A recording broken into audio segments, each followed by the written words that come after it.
Salut à tous, bienvenue sur cette 4e vidéo.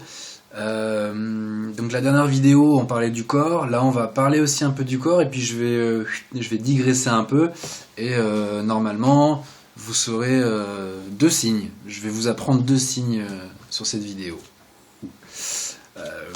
Du coup, on avait parlé du corps la dernière fois. J'avais mis une vidéo en lien d'une nana sourde qui parlait, qui était sous-titrée, traduite en langue vocale, etc. Donc ça captive, quoi, ça attire le regard, et c'est ce qu'il faut. C'est ce qu'il faut. Pour discuter en mode visuel, ce qu'il faut, c'est du coup attirer l'attention, capter l'attention sur soi. Du coup, accepter son corps, accepter d'être vu, d'être regardé, d'être observé, d'être scruté un peu même, entre guillemets, c'est passage un peu obligé. Donc voilà, plus on va être à l'aise avec son corps, et moins ça va être difficile. Maintenant, bien sûr, ça dépend avec qui on est, combien de personnes il y a, qui nous regardent, etc. Bien sûr, c'est normal. Mais voilà, ça va être un avantage d'accepter son corps. Voilà, on est avec, on va faire un bout de chemin avec, en tout cas je vous le souhaite. Donc autant assumer son corps autant que possible. Et donc, en parlant du champ de vision, nous on a un champ de vision qui est vachement large, à 180 degrés, je peux faire des mouvements comme ça, je vois que ça s'agite. D'ailleurs, on peut attirer l'attention comme ça, un petit geste comme ça, même si on est loin. Même par exemple, moi je regarde comme ça, si quelqu'un qui est, je sais pas, à 4-5 mètres fait un mouvement de vague comme ça dans mon champ visuel, si je suis pas complètement concentré, par exemple, si je suis pas en train d'assembler des Lego, il y a moyen que du coup ça attire mon attention. Donc voilà, plus ce qu'on va vouloir dire en signe, en geste est précis, et plus on va avoir besoin de se concentrer. Du moins, en tout cas, quand on n'a pas l'habitude. Après, quand par exemple la langue des signes, c'est une langue qu'on connaît, qu'on maîtrise depuis X années, on va pas être obligé d'être focalisé sur les mains, etc. On va pouvoir décentrer un peu le regard et capter en périphérie des trucs précis, parce qu'on a l'habitude, quoi. Le champ c'est élargi, ce qui est souvent le cas chez les personnes sourdes qui signent, ce qui est moins le cas chez les entendants. Et une des différences entre la communication, alors attention, gros mot, la communication visio-gestuelle, donc visio, la vue, gestuelle, les gestes, et la communication audio-phonatoire, donc audio, le son, et phonatoire, la voix. Donc la différence entre ces 2 modes de communication, c'est la direction du message. C'est-à-dire que ma voix, elle part un peu dans tous les sens, quoi. Du moins, elle part devant moi. On n'a pas besoin de se voir pour discuter, quoi. Ma voix part comme ça et elle atterrit comme ça. Donc en fait, c'est un peu multidirectionnel, c'est ce qu'on dit, quoi. En mode visuel, en communication visio-gestuelle, il faut porter son attention sur l'expression, sur les gestes, le corps de la personne, en mode plan sur la personne, quoi. Les bras, le torse, le tronc, les expressions du visage, le visage. Donc l'avantage de la communication audio-phonatoire, le son et la voix, c'est qu'on peut faire autre chose en même temps. Fixer son regard sur quelque chose pendant qu'on vous parle. Voilà, là je suis en train de vous parler, je vous fixe pas, c'est bon, quoi, vous m'entendez. Ça peut être utile. Après, la communication visio-gestuelle, ça permet de discuter sans faire de bruit. Ça peut être utile. Bon, là j'ai loupé mon effet, je voulais faire un truc en langue des signes. C'est pas grave.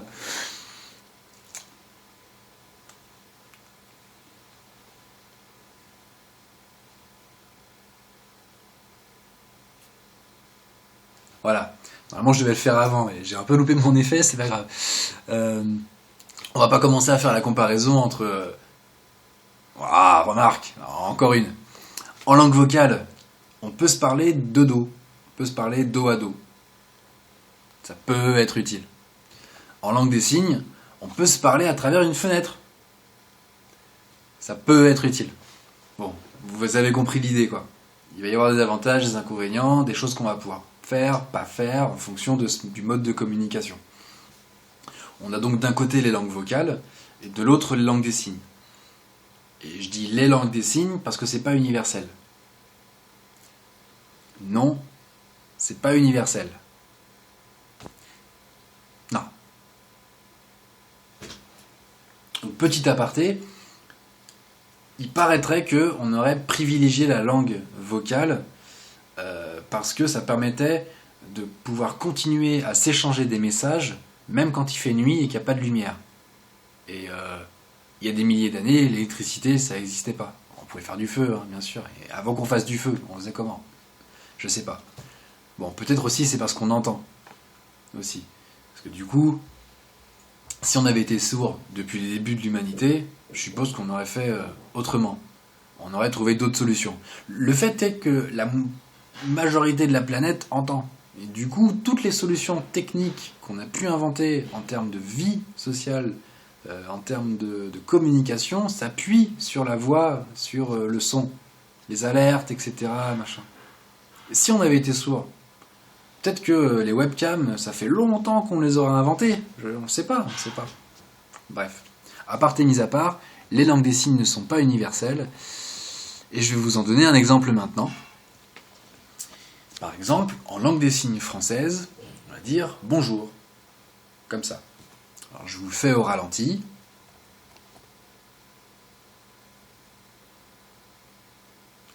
Alors, si vous voulez apprendre ce signe, me copiez pas bêtement, entre guillemets. Hein.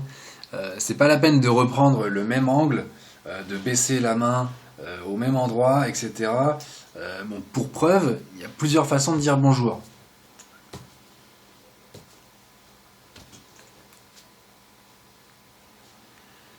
Vous voyez ce que je veux dire? Un peu. Ce qui est important, par contre, il y a 5 choses qui constituent un signe. Première chose, la forme de la main. Pour dire bonjour, la forme de la main, c'est celle-ci. Du moins pour le signe que je vous ai fait, la forme est celle-ci. Vous voyez, on appelle main plate. Configuration. Voilà. Ensuite, l'orientation. L'orientation, c'est dans ce sens. C'est pas dans ce sens, c'est pas dans ce sens, c'est pas dans ce sens. On peut même penser que dire bonjour comme ça veut dire autre chose, quoi, peut-être. Ce signe n'existe pas, mais bon, ça fait un peu dégage, quoi. Donc voilà. L'endroit maintenant, l'emplacement, c'est au niveau de la bouche. Plutôt juste en dessous. Voilà. C'est à peu près l'endroit, quoi. Sur le menton. C'est pas là, c'est pas là, c'est pas là, c'est pas là, c'est là. Vous voyez, il y a une zone à peu près où on peut le faire. Ensuite, le mouvement. Troisièmement, le mouvement. Le mouvement, c'est un mouvement comme ça, c'est de vers soi, vers l'extérieur. En fait, plus précisément, vers la personne à qui on dit bonjour. S'il y avait quelqu'un qui était là, je dirais bonjour. Si quelqu'un est en haut, bonjour. S'il y a plein de gens, je fais bonjour. Ok? Je peux même me dire bonjour à moi. Bonjour. Bref. Et surtout, qu'est-ce qui manque? 1, 2, 3, 4, 5. Alors, attendez, je vais être sûr de rien avoir oublié. Donc on a dit la forme de la main, l'orientation, l'emplacement à l'endroit, le mouvement, c'est bon. 5, expression du visage. Alors là, on peut se lâcher et lancer du bonjour comme on veut, quoi. Bonjour. Bonjour. Bonjour. Ouais, bonjour. Vous voyez un peu, avec les expressions, du coup, la palette est infinie, quoi. Maintenant, pour vous montrer du coup que la langue des signes est pas universelle, je vais vous montrer un signe de la langue des signes coréen. La langue des signes coréenne, qu'on dit suwa. Suwa. Voilà. Bon, là, je fais un peu mon intéressant. Et donc, comment est-ce qu'on dit bonjour en suwa, en coréen? On dit pas bonjour, on dit annyeonghaseyo. Annyeonghaseyo.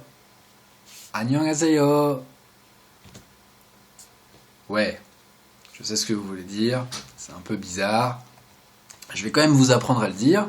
Alors d'abord, on va commencer à dire annyeonghaseyo.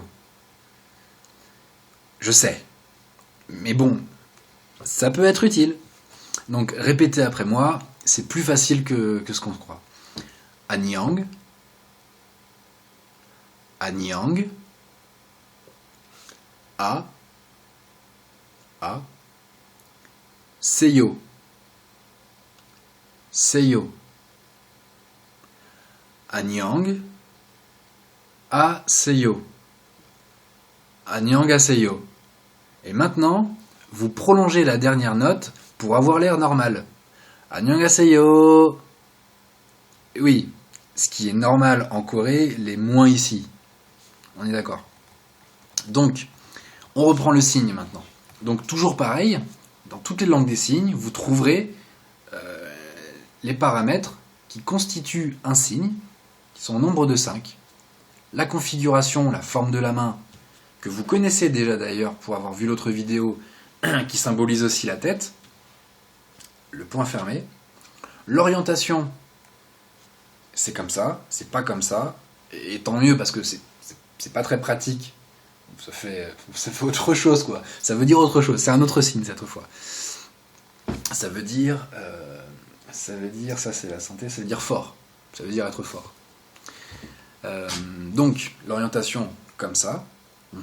L'endroit c'est devant soi. C'est pas décalé comme ça, c'est pas en haut, c'est pas en bas, c'est pas sur la main, devant le visage. C'est comme ça, devant soi.